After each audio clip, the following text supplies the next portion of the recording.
আমন্ত্রণ 1 মিনিটে আজকের বাংলাদেশে, সাথে আছি আমি অনুভা বিশ্বাস। মিয়ানমার যদি আক্রমণে আসে আমরা কি বসে বসে আঙুল চুষব, প্রশ্ন কাদেরের।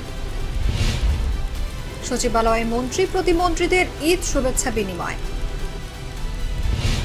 বর্জ্য অপসারণে আলটিমেটাম দিয়ে ব্যর্থ ডিএসসিসি, দুর্গন্ধে অতিষ্ঠ নগরবাসী।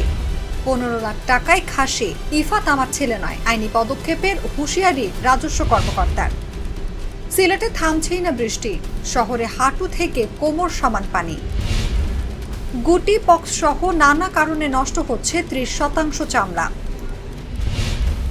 রোহিঙ্গা ক্যাম্পে পাহাড় ধসে নিহত 9।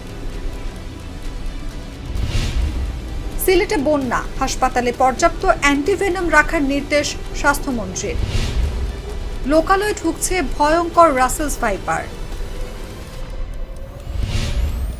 বন্যায় মোমবাতি ও শুকনা খাবারের আকাশ ছোঁয়া দাম।